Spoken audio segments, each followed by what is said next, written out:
Partie 10 de l'art de vivre. Les émotions comme signaux d'adaptation. Les émotions sont souvent mal comprises. Dans l'imaginaire collectif, elles représentent la part irrationnelle de l'être humain, celle qu'il faudrait maîtriser pour penser clairement. Pourtant, la science du vivant et la psychologie contemporaine montrent qu'il n'existe pas d'opposition entre émotion et raison, il existe une continuité. Les émotions ne brouillent pas le jugement, elles en constituent la base. Sans elles, aucune orientation n'est possible, aucun choix n'a de sens. D'un point de vue biologique, les émotions précèdent la pensée consciente. Elles appartiennent au système limbique, cette structure ancienne du cerveau qui a permis à nos ancêtres de survivre avant même l'apparition du langage. Antonio Damasio, neurologue, l'a montré dès les années 1990, lorsqu'une lésion empêche l'expression des émotions, la personne devient incapable de décider, même pour des choix simples. L'émotion n'est donc pas un parasite de la raison, elle en est la condition préalable. La peur, par exemple, n'est pas une faiblesse, c'est un système d'alerte. Elle active instantanément l'amygdale cérébrale, provoquant la libération d'adrénaline et de cortisol, hormones qui préparent le corps à l'action. Avant même que la conscience ait identifié la menace, l'organisme a déjà mis en œuvre une stratégie de protection. Le cœur s'accélère pour mieux oxygéner les muscles, la respiration se raccourcit pour concentrer l'énergie, les pupilles se dilatent afin d'élargir le champ visuel. Ce balai physiologique, millénaire, a sauvé d'innombrables vies. La colère obéit à une logique similaire, mais elle vise la restauration de l'intégrité. Elle signale une atteinte à un territoire psychique, une valeur bafouée, une injustice, une intrusion. Son énergie immobilise le système moteur et le cortex préfrontal pour réaffirmer la limite menacée. Si elle est reconnue, canalisée et traduite en action juste, elle devient une force d'affirmation, une manière de se redresser face à ce qui détruit ou oppresse. En revanche, lorsqu'elle est niée ou refoulée, elle se retourne contre soi, tension chronique, fatigue nerveuse, somatisation. Le corps garde mémoire de ce qui n'a pas été dit. La tristesse, elle, agit dans l'autre sens. Elle ralentit, freine, suspend. Ce ralentissement n'est pas une défaillance, il a une fonction réparatrice. Après une perte, la tristesse pousse au retrait, à l'économie d'énergie, au recentrage intérieur. Elle permet d'intégrer ce qui n'est plus, de reconnaître la fin d'un cycle pour en commencer un autre. Les neurosciences affectives montrent que ce processus active le cortex singulaire antérieur, impliqué dans la régulation du deuil et la réorganisation psychique. C'est par cette phase que l'organisme retrouve son équilibre émotionnel.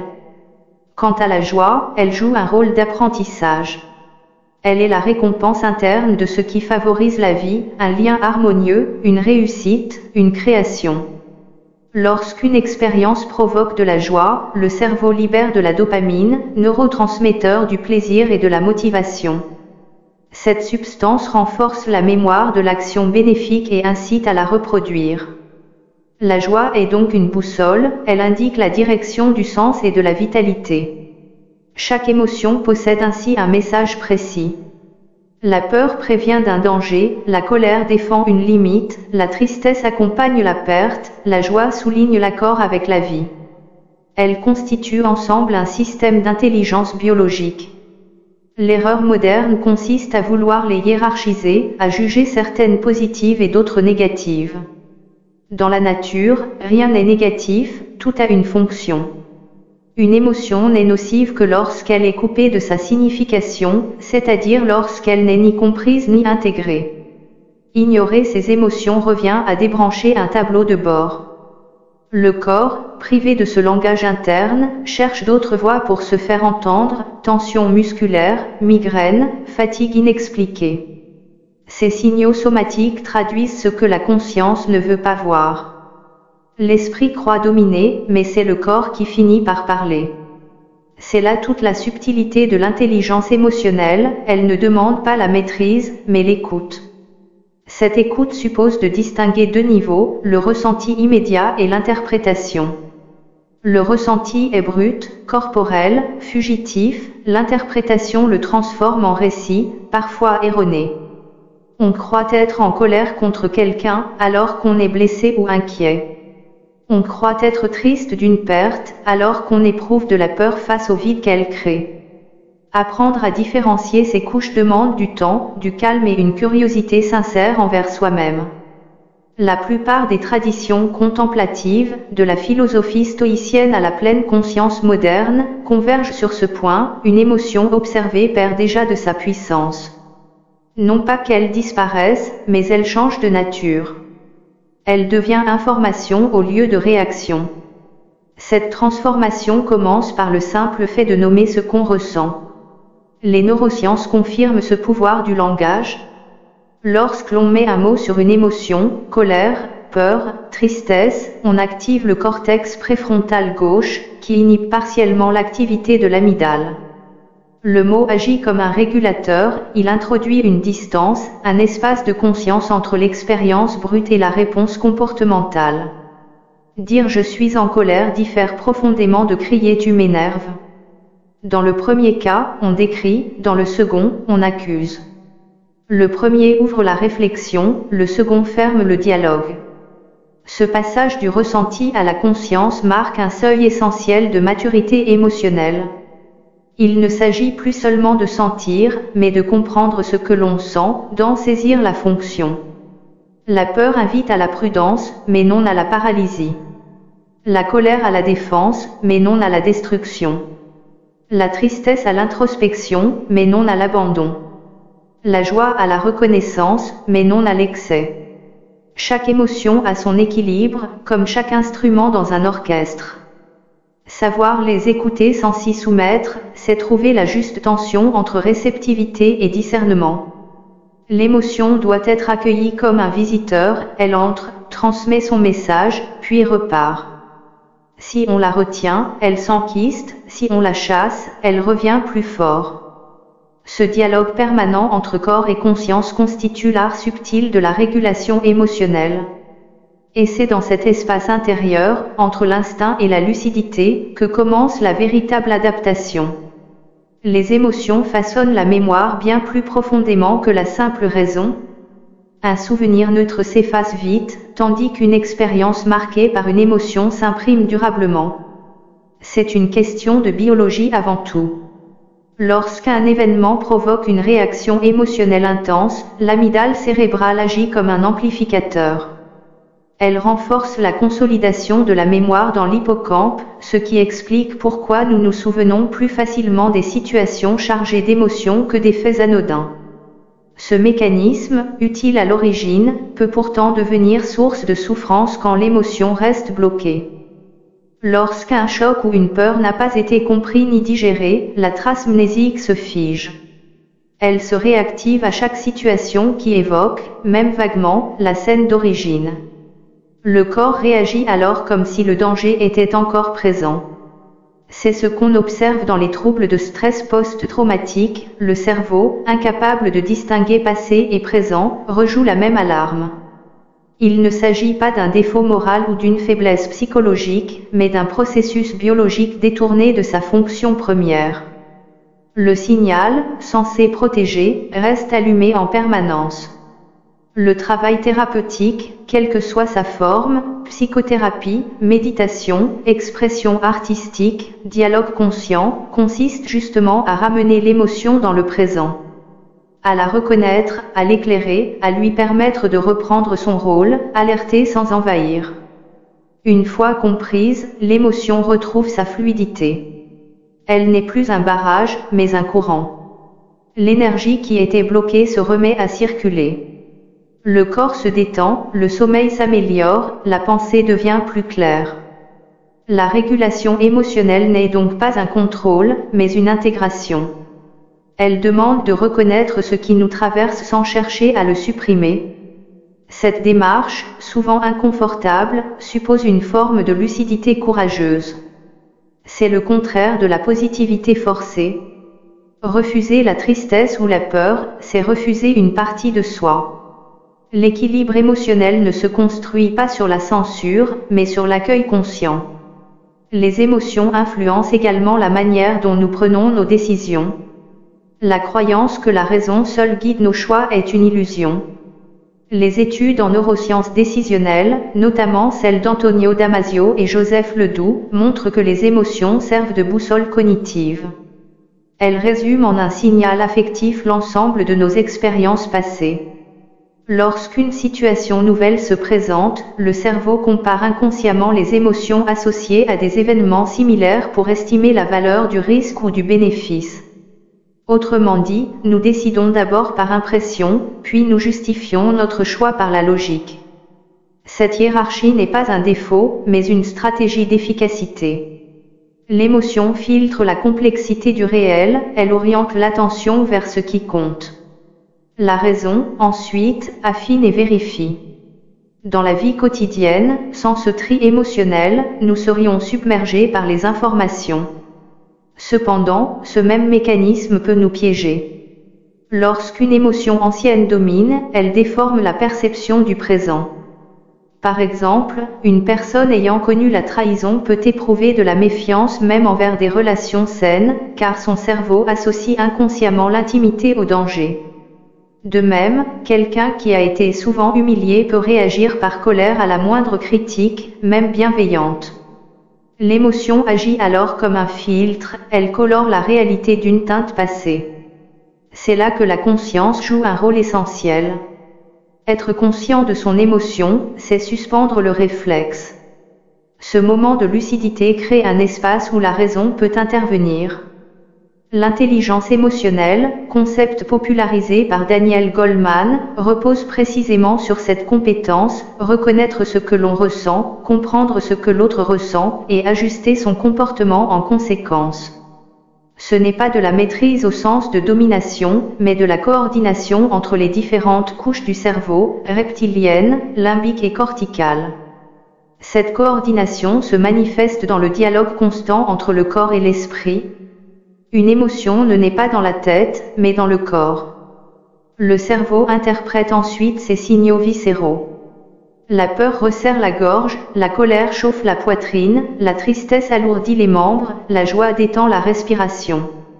Chaque émotion a une signature physiologique. Apprendre à les reconnaître, c'est réapprendre à habiter son corps.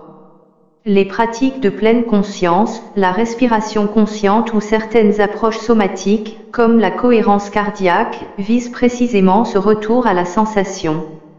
En ralentissant, en observant le rythme du souffle, on rend perceptible ce qui se passe avant la réaction. Ce décalage de quelques secondes suffit parfois à transformer une impulsion en choix. On ne supprime pas l'émotion, on la replace dans le flux de la conscience. À un niveau plus collectif, les émotions jouent un rôle déterminant dans la cohésion sociale. Elles sont un langage partagé, une grammaire invisible de la relation. L'empathie, par exemple, repose sur des mécanismes neuronaux précis, les neurones miroirs. Ces cellules s'activent aussi bien lorsque nous réalisons une action que lorsque nous observons quelqu'un d'autre la faire. C'est ce qui explique pourquoi voir quelqu'un pleurer peut nous émouvoir sans qu'aucun mot ne soit prononcé. L'empathie nous relie à la souffrance d'autrui, elle fonde la solidarité humaine. La honte, elle, agit comme une émotion régulatrice. Dans les sociétés traditionnelles, elle servait de repère moral sans qu'il soit besoin de loi écrite. Ressentir la honte face à un comportement nuisible, c'est percevoir le regard du groupe sur soi. Cette émotion désagréable protège la cohésion collective. Mais si elle devient excessive, elle se transforme en culpabilité chronique, étouffant la spontanéité. Là encore, tout est question d'équilibre. La gratitude, à l'inverse, nourrit le lien social. Elle active les circuits dopaminergiques et sérotoninergiques du bien-être.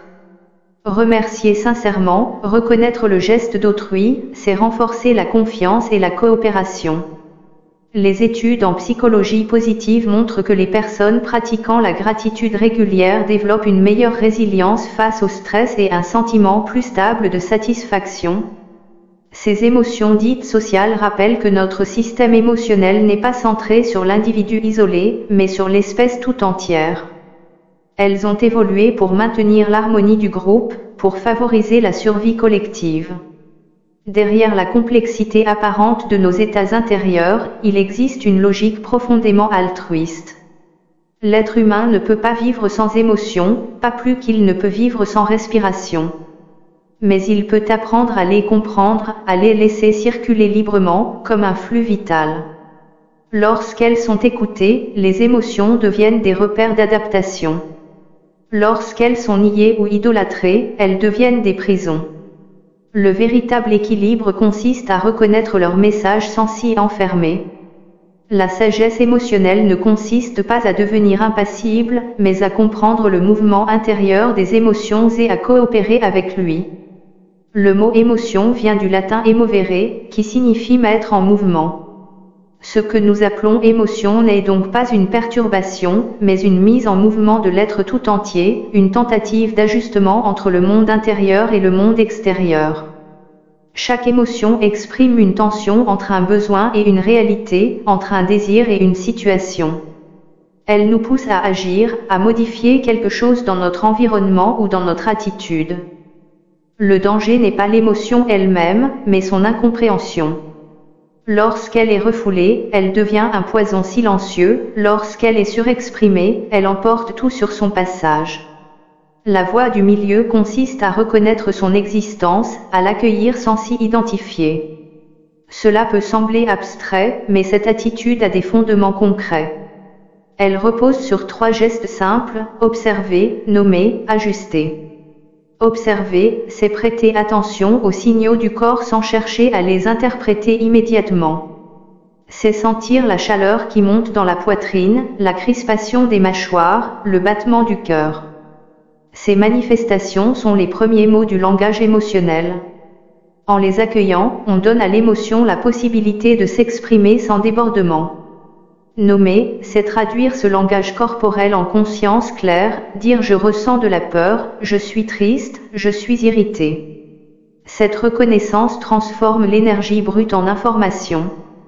Enfin, ajuster, c'est choisir l'action appropriée, respirer plus lentement, parler plutôt que crier, se retirer un moment plutôt que fuir définitivement. Ce processus d'autorégulation s'apprend. Il demande de la pratique, comme un art. Les enfants, naturellement, vivent leurs émotions avec intensité, sans filtre.